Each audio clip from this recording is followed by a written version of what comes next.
Bismillahirrahmanirrahim. Assalamualaikum warahmatullahi wabarakatuh.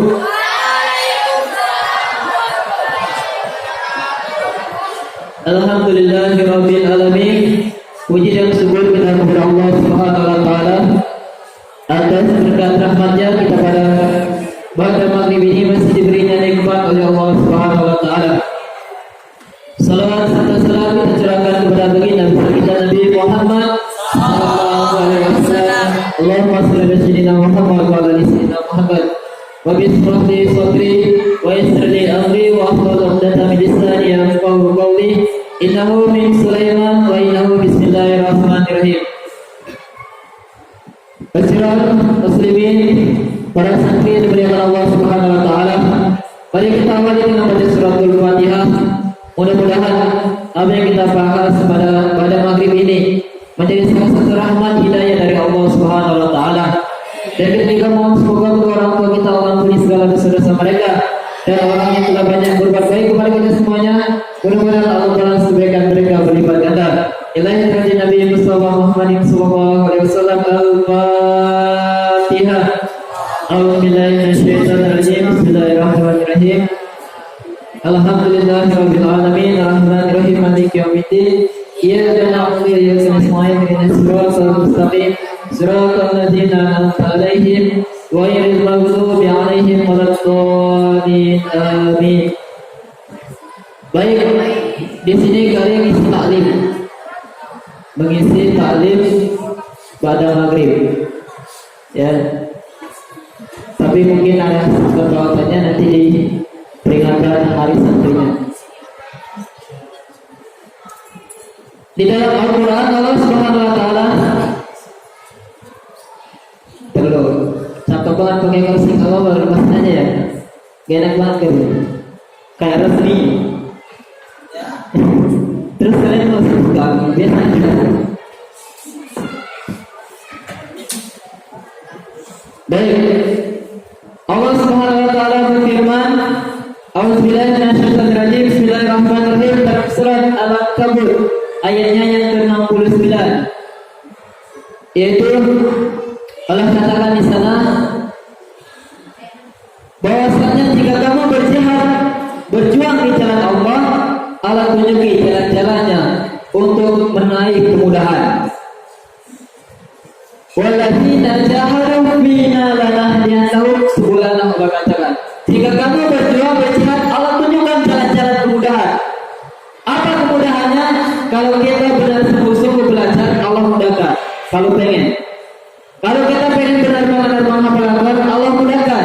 Kenapa? Janji Allah. Kalau nggak percaya bahwa Allah mudahkan janjinya, kalau kita benar-benar sungguh-sungguh, dan berarti kita nggak percaya dengan ayat Al-Quran. Orang yang nggak percaya dengan ayat Al-Quran, satu ciri-ciri orang kafir. Kita di dalam surah Al-Ankabut surat 29 ayat 69, ayat yang terakhir posisi sebelah kiri agak pertengahan, Allah katakan kalau kita berjihad Allah tunjukkan jalan-jalannya. Gak percaya, gak yakin, hati-hati. Itu ciri-ciri orang yang kafir. Distempel langsung. Di dalam surah Al-Araf katakan orang yang gak percaya dengan ayat-ayat Allah, ayat Al-Quran, Allah beri di akhirat nanti tikarnya dari api neraka, selimutnya dari api neraka, dan mereka tersungkur di dalam api neraka. Jadi bahaya kalau orang nggak percaya dengan ayat Allah Subhanahu wa taala. Oleh sebab itu kepada kita semuanya, mulai dari sekarang perjuangkan berjihadlah dengan sungguh-sungguh. Selama kita berada di yayasan Kasana Kebajikan ini, sungguh-sungguh jihadnya. Punya prinsip paling minimal, punya prinsip seperti ini. Ya Allah, kalau saya masih seperti ini, apa jadinya nanti kalau saya sudah dewasa? Ya Allah, kalau saya masih seperti ini, apa jadinya nanti ketika saya sudah berkeluarga? Ya Allah, kalau saya masih seperti ini, banyak mainnya seperti ini, apa jadinya ketika saya kembali kepadamu ya Allah? Jadi kalau kita punya prinsip seperti itu, insya Allah kita punya tujuan mental. Kalau saya begini terus, atau kalau saya kerjaannya cuma main HP terus di setiap hari, kapan saya belajarnya? Kapan saya kerjanya? Kapan saya bersilaturahim? Kapan saya ngobrol sama anak-anaknya? Kalau kerja main HP lagi, HP lagi, HP lagi. Kapan nantinya. Tidak punya mindset. Dan jiwa santri itu yang harus punya pikiran yang ke depan. Masa lalu jadikan kacamata. Maksudnya kacamata bukan dipakai kacamata, tapi dijadikan kacamata untuk melihat dulunya seperti ini, di DMT seperti ini, SMK seperti ini, kelas 1, SMK kelas 2 seperti ini, kelas 3. Semuanya dirangkum berubah yang gak baik. Contoh, MTS kelas 1 nyuri, MTS kelas 2 suka bobol lemari, MTS kelas 3 suka ngambilin baju anak santri. Dan SMK berubah. Sudah tinggalin semua kalau udah masuk SMK. Kenapa? Punya mindset, punya pribadi yang ingin berubah. Makanya jiwa santri itu harus punya mindset yang kuat. Kalau nggak punya mindset yang kuat, hati-hati. Makanya sekarang kemarin pernah baca artikel. Santri zaman now itu kebanyakan nggak punya akhlak. Kata kuat. Kok bisa? Santri di zaman modern, di zaman serba canggih, kok nggak punya akhlak? Kenapa? Karena selama nyantrinya gak sesuai dengan yang diajarkan sama gurunya. Awal guru bilang A, dianya B. Guru bilang C, dianya D. Beda, gak mau ngikutin aturan santri. Jadi hati-hati kita kalau sudah berada sini enggak. Gak usah banyak main-main, gak usah banyak apa, punya mindset berubah. Kalau gak berubah sekarang, kapan lagi? Contohnya siapa? Banyak sudah seperti itu. Punya mindset seperti itu banyak. Alumni santri itu punya seperti itu banyak. Dan punya mindset di anak-anak sekarang, laki-laki ya, yang kali tahu anak-anak sekarang yang sudah seperti itu ada. Dulunya kayak gini, sekarang berubah dia. Dulunya ya suka malas-malas tidur terus kerjanya, sekarang udah mulai berubah. Kenapa seperti itu? Itu ciri-ciri jiwa santri benaran. Jadi kalau kita semuanya mulai sekarang punya mindset yang kuat agar kita menjadi pribadi yang lebih baik. Yang selanjutnya, kenapa santri zaman sekarang gak punya akhlak? Karena dipengaruhi dengan lingkungan luar. Ketika dalam santri ada orang luar, nah itulah yang menjadi santri kita gak menjadi berakhlak. Karena jiwa santri yang sebenarnya keluar harus berakhlak sebenarnya. Makanya kalau kau ceramah, akhlak lagi, akhlak terus, akhlak selamanya. Ini kalau dia ceramah, akhlak, cerita akhlak lagi. Kenapa? Karena orang yang pernah mondok, pernah menyantri, pernah belajar di pondok itu, ciri yang paling utama itu berakhlak. Dulu pernah ada namanya Kak Budi, angkatan Kak Wawan. Pernah mondok di salah satu pondok pesantren di kota Pandeglang. Dia itu dari kampung, kerjaannya motor gerandong, makan nggak ada lauk, nggak dilempar nasinya. Apa nih? Wah, depan orang tua. Dulu ketika mondok datang ke Jakarta, dibawa ke Pandeglang. Sama gurunya apa? Belum dikasih pelajaran. Disuruh masuk kelas enggak? Disuruh nyuci motor sama gurunya. Dan kamu belum masuk kelas katanya. Kamu temani Pak Kiai setiap hari nyuci motor, terus pulang selesai cuci motor antar anaknya sekolah. Dan sekolah anaknya pulang jemput. Kerjanya gitu aja terus sampai lebaran. Pas lebaran pulang apa pertama dilakukan sama Kak Budi? Datang ke rumah, assalamualaikum. Pas langsung saling tangan, nangis orang tuanya. Pulang dari pondok langsung saling tangan orang tuanya, nangis orang tuanya. Kenapa bisa seperti itu? Karena berangkatnya itu yang bikin dia sedih. Selama di kampung nasi, ya Allah, nasi dilempar. Gak ada lauk, gak mau pulang. Kerjaannya begadang keluar mamam terus sama orang tua. Tapi ketika dia keluar dari pulang lebaran, belajar belum tapi masih disuruh nyuci motor, sudah saling tangan, bangga orang tua. Jadi apa? Orang tua itu yang pertama bukan pangkat, bukan ilmu, bukan jabatan, bukan harta, tapi akhlak yang pertama diinginkan sama orang tua. Akhlak dulu. Kalau punya ilmu nggak berakhlak, itu banyak DPR, korupsi. Punya ilmu, Pak, profesor, doktor, korupsi, gejala juga. Punya akhlak nggak? Gak punya akhlak, ilmu banyak. Kalau sudah gelar profesor, doktor tuh ilmu dan numpuk. Tapi kalau dia masih korupsi, berakhlak nggak? Belum berakhlak. Jadi kepada kita semuanya tanamkan jiwa pertama jadi santri itu punya akhlak yang tinggi, punya sopan santun yang tinggi. Bagaimana bisa berakhlak? Sering-sering istiqomah dan terus-menerus dilakukan. Contoh, alhamdulillah kali bangga sama salah satu santri. Kalau setiap ketemu itu saling tangan sama pembina, baik itu pembina siapapun dia, kalau ketemu pasti saling tangan dia. Kenapa? Itulah ciri yang harus diistiqomahkan. Ketika pulang nanti kayak gitu ketemu orang tuanya, karena terbiasa. Kalau tidak dulu kayak gitu, sebelum kalian datang ke sini pernah diajak Pak Haji syukuran keluar donatur semua laki-laki. Pas mau pulang ada perempuan ibu-ibu, tadi mau saya tangan dia bilang kayak gini, Kak, ya sekali Kak. Sampai sekarang kenapa kalian itu gak mau saya tangan sama perempuan? Biar terbiasa. Ketika keluar ada ibu-ibu tadi nggak saling tangan lagi, karena gak enak. Kita sudah kayak gini, dia bilang kayak gini kan, gak enak kan? Gak enak.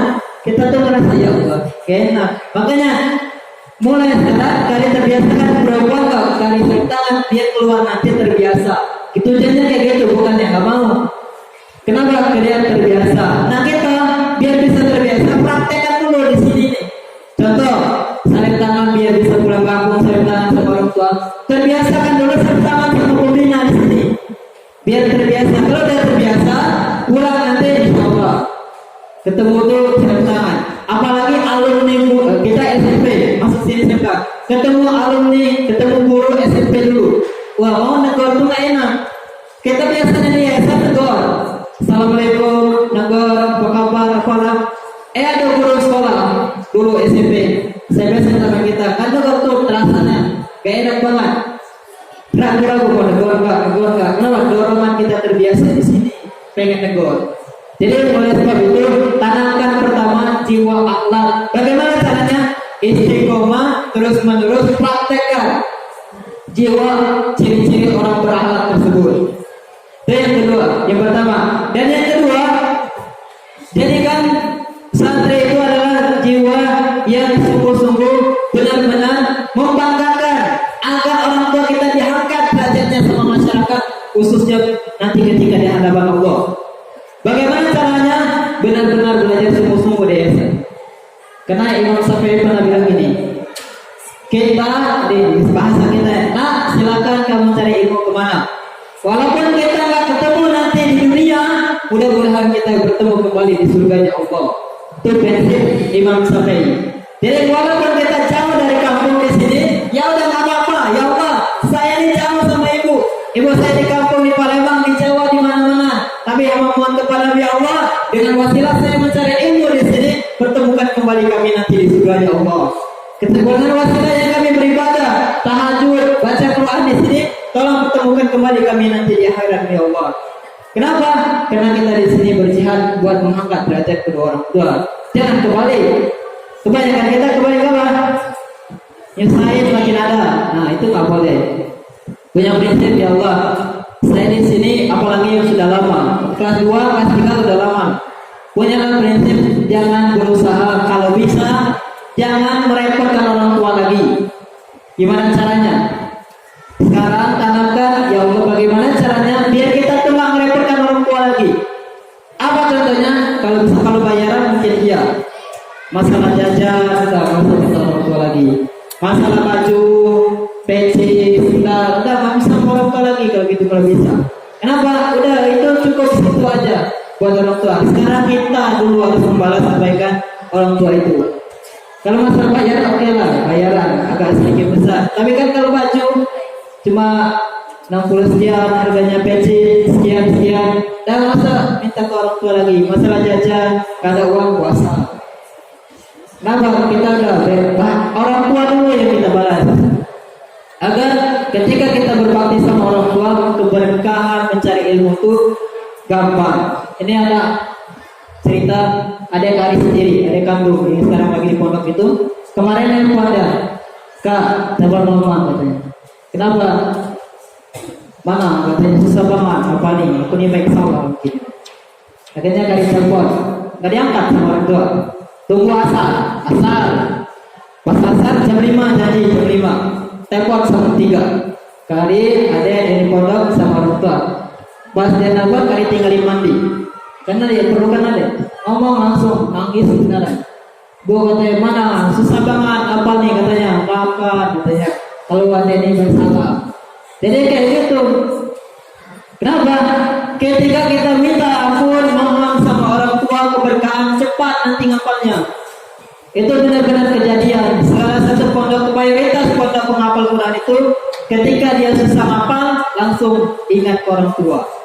Ketika dia susah ngapal langsung benar-benar diminta cepat sama orang tua. Jadi bersyukur kalau masih ada orang tua, pepetlah orang tua tuh, jangan disia-siakan. Kalau kata Pak Haji, masih ada orang tua, pepet. Bagaimana pepetnya? Pertama doakan, kedua minta restu agar dimudahkan dalam belajarnya. Jangan kita minta terus, dikit-dikit nelpon, kirimin uang, dikit-dikit nelpon, kirimin uang. Nah, jangan kayak gitu. Iya, dia mah tenang aja, kita lihatnya. Ya besok ibu kirimin, ya besok mama kirim. Nggak tahu ya minjem sama tetangga, minjem sama si A, jual beras, jual kopi, jual apa. Kita nggak tahu. Jadi kepada kita semuanya, pertama tanamkan jiwa akhlak, kedua bakti sama orang tua. Dan yang ketiga, kalau sudah menjadi santri di sini harus hormat sama guru. Makanya ada kata-kata dari imam besar, dia bilang seperti ini. Saya berusaha bagaimana caranya keburukan seorang guru dimanapun saya belajar agar tidak mengetahui aibnya, agar ilmu yang saya dapatkan dari beliau berkah sampai saya kembali kepada Allah. Jadi kalau kita pengen berkah yang ketiga, ilmu yang kita pelajari di sini, agar kita tahu jiwa ikhlasnya ada, tanamkan agar aib guru kita tuh jangan kita tahu. Contoh, misal aja, ada guru kita nih sukanya nyuruh doang, gak mau ngerjain. Ya udah, itu nggak usah dijadikan aib buat dia, buat kita. Itu jadikan mungkin kelebihan dia. Contoh lagi, ada guru atau pembina kerjaannya berita lagi, padahal dia nggak ngerjakan. Contoh, pakai baju ini, dia nggak pakai baju kayak gitu. Nah, dia kayak gitu jangan dihiraukan, anggap aja itu kelebihannya.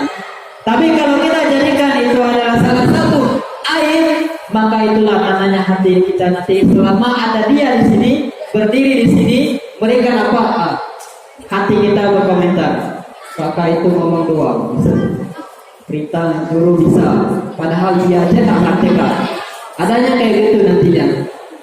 Makanya jadikan guru kita semuanya yang ada di guru kan, dia yang sendiri jadikan aibnya itu jangan sampai ada kita tahu. Jadi kayak gitu, jangan sampai aib seorang guru kita tahu kekurangan seorang guru tersebut agar ilmu kita berkah. Nah, selanjutnya apa ini? Kuat, hebat dan sehat. Seorang santri harus kuat dan sehat. Kuat apa? Kuat ocehan. Paling pertama tuh jiwa santri harus kuat ocehan sama ejekan. Karena ada istilah santri itu yang dia kalem, dijadiin apa namanya, kalau ada dulu di zamannya angkatan siapa tuh? Santri itu diam, perempuan diam, gak banyak ngomong, tapi dikidung, dijadiin, kalau bahasa dulunya dijadiin budak, disuruh sini, disuruh sana, sampai nangis dari tangga. Kenapa nangis? Ya, tadi kan ada yang mau dipanggil. Kenapa nangis di sini? Mana enggak? Sini disuruh terus, di sini disuruh, di sana disuruh. Terus kalau saya nggak mau diejek-ejek, terus kalau saya nggak mau dibentak-bentak katanya. Nah, ada yang kayak gitu. Satu angkatan itu biasanya ada yang dijadikan kayak gitu. Disuruh gini, disuruh gitu. Kita laki-laki juga ada tuh sekarang. Ada tuh, mana orangnya tuh? Disering kita suruh sini, suruh sana. Padahal yang paling bagus itu kalau kita bisa kita dulu. Contoh, kita mau beli gorengan, kita bisa. Kenapa nyuruh dulu? Contoh lagi, kita mau ngambil Quran, kita di sini, duduk di sini, Quran di depan tengah, nyuruh. Padahal kita bisa. Kenapa kayak gitu? Ya itulah, kita merasa yang di samping kita, yang suka kalem, gak banyak ngomong, itu kita jadiin ambil itu, ya, ambil itu, ya, nah, jangan seperti itu. Dan orang yang walaupun yang kalem itu jangan salah. Setiap manusia ada kelebihan masing-masing. Kita harus tanamkan pada diri. Kalau ada anaknya satu di angkatan, bandel banget kerjanya, bandel, belajarnya bodoh, kerjanya pokoknya kalau di air nyuci mulut kerjanya. Tapi jangan salah, orang seperti itu ada kelebihannya. Jadi kepada kita semuanya, jangan sekali-kali menganggap remeh teman kita sendiri. Dan yang dianggap remeh, jangan anggap mereka itu adalah merendahkan kita. Anggap aja mereka menguji nyali dan mental kita agar kita menjadi aktif nantinya ketika di akhir kemudian.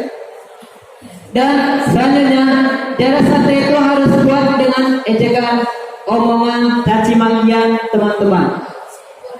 Karena biasanya teman-teman kita tuh suka ngejek, ngomongin kita. Oke lah, di sini enggak, di kamar iya, di kamar enggak, di kamar sebelahnya iya, di musola iya, tempat makan iya, di kamar iya, di sekolah enggak. Ngomongin kita mulu, nggak apa-apa. Kalau orang yang ngomongin kita, tandanya orang itu perhatian sama kita.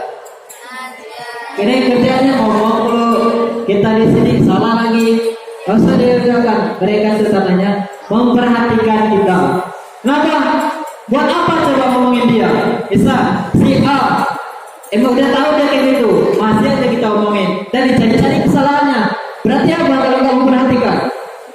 Berarti memperhatikan mulai dari ujung rambut, memperhatikan benar-benar sama dia. Nah orang yang kayak gitu udah nggak usah diragukan. Bagaimana solusinya? Kalau ada orang suka kayak gitu doakan. Contoh, kita tahu orangnya tahu, namanya tahu, kebiasaannya tahu, dah doakan aja, ya Allah, si Ani begini, ampunilah segala dosanya. Mudah-mudahan si ini jadi orang sukses. Nah, kalau punya prinsip kayak gitu, membalas kejahatan dengan kebaikan, insya Allah nggak ada musuh. Tinggal dia sendiri. Benar kan? Kalau kita punya prinsip balaslah kejahatan dengan kebaikan, nggak ada musuh. Kalau masih ada musuh, belum membalas kejahatan dengan kebaikan. Tapi kalau sudah membalas kejahatan dengan kebaikan, insya Allah kita nggak ada musuh. Di sini kita ngobrol, orang senang. Di sana ngobrol, orang senang. Di belakang ngobrol, orang senang. Kenapa? Kitanya nggak ada musuh. Walaupun mereka ngomongin kita terus, ya terserah mereka, itu urusan mereka. Yang penting kita sudah, itu nanti urusan kepada Allah. Makanya orang yang bisa membalas kejahatan dengan kebaikan, satu yang harus kita ingat, inna syani'aka huwal abtar, inna syani'aka huwal abtar, inna syani'aka huwal abtar. Sesungguhnya orang yang membenci kamu, mereka lah yang terputus dari rahmat Allah. Sesungguhnya orang yang benci kamu, mereka yang terputus dari kasih sayangnya Allah. Sesungguhnya orang yang tidak senang sama kamu, mereka yang akan nanti mendapatkan salah satu ujian, cobaan, caci makian dari Allah Subhanahu Wa Taala. Jadi nggak usah khawatir kalau ada orang yang suka caci maki kita. Dan selanjutnya, jadi seperti harus membuat yaitu kreatif yang harus ditinggalkan di dalam yayasan. Dimanapun kita berada, dimanapun tempat kita, usahakan kita tuh harus meninggalkan sesuatu. Apa contohnya? Contohnya kalau guru sekarang itu namanya Pak Junet MTS. Pak Junet MTS itu alumni pembina sini. Alumni pembina sini. Apa yang dia tinggalkan tuh? Pohon mangga yang gede-gede itu dia nanamnya. Pohon mangga di samping depan, pohon-pohon ini. Pak Junet itu yang nanam. Kata tadi kalau Pak Junet SMK dulu, katanya bukan ternyata. Pak Junet MTS. Nah kita punya prinsip kayak gitu. Apa ya kalau kita tinggal di sini punya satu aja yang harus kita tinggalkan di sini. Apa?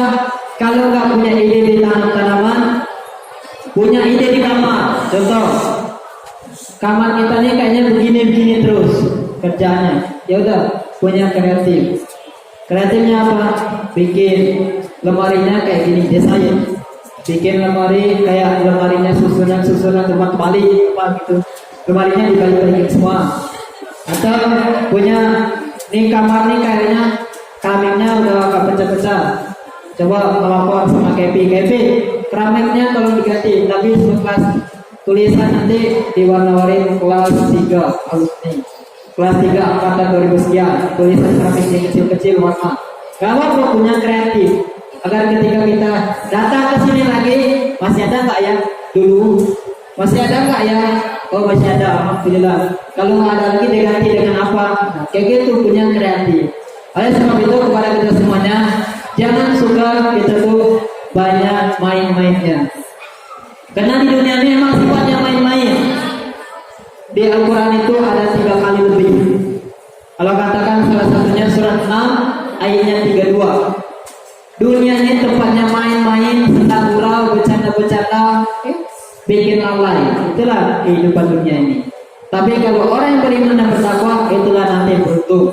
Atau yang lebih gampang ingatnya, suratnya 6:29 ayatnya 64. Gampang, 29, 64. Kalau Quran biasa, yang kayak kita biasanya, posisinya sebelah kiri atau polos paling atas, tetapnya pojokan paling atas. Kalau Quran biasa, nah itu bisa kita ingat. Agak kenapa? Agak kita nggak kayak main-mainnya. Dan main-main, boleh nggak main-main? Boleh, sewajarnya. Tapi kalau nggak ada manfaatnya, lebih baik jangan. Contoh, biasanya kalau laki-laki kebanyakan bercanda itu berlebihan. Apa? Ngomongin orang tua, merendahkan orang tua, merendahkan anaknya dia sendiri, teman lawan dia diomongin. Kamu tuh emang kepalanya gede, tangannya kecil. Nah, biasanya gitu merendahkan. Kamu tuh kurus, kurang makan, bergizi, gitu. Bercanda tapi kan kayak gitu kan. Iya kalau dia ngerti, takutnya sakit hati. Kalau udah sakit hati, bahaya, akhirnya musuhan. Nah di sanalah biasanya suka ngecek-ngecek kayak gitu karena awalnya bercanda. Yang lebih efeknya lagi, bercanda berantem. Bercanda berantem nggak ke orang. Bercanda langsung nonjok. Ada yang kayak gitu. Di kamar bercanda, enak bercandanya. Tersinggung langsung nonjok, palanya langsung jatuh ke lantai 1 kan enak. Jadi hati-hati kalau bercanda itu. Kan oleh sebab itu lagi ya. Jadi kepada kita semuanya, tolong jangan sampai kita itu menjadi santri yang main-main. Hati-hati ya, hati-hati. Yang terakhir, apa yang harus kita lakukan? Gunakan senjata kita, senjata umat Islam, senjata orang yang beriman. Gunakan, jangan dipegang doang. Contoh, kalau punya pedang, jangan dipegang doang pedangnya, harus digunakan. Kalau mau lagi perang ya harus bacok. Kalau mau dengan pohonnya harus gunakan kontrol pohon. Punya pistol gunakan, jangan dipegang doang. Sama orang yang beriman, orang yang berilmu, orang yang Islam punya satu senjatanya. Apa senjatanya? Yaitu doa. Jadi kalau kita masih punya senjata di dalam diri kita, gunakan sekuat-kuatnya, semampunya, semaksimal mungkin. Kita pegang senjata kita memanfaatkan senjata kita agar senjata ini bisa menyelamatkan kita dalam mara bahaya.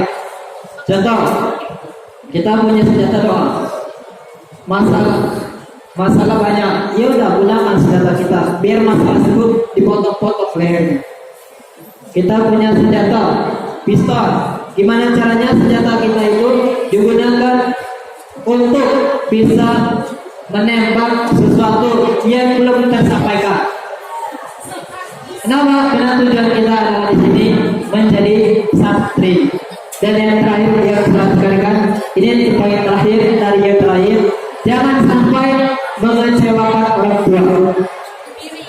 Jangan sampai mengecewakan orang tua.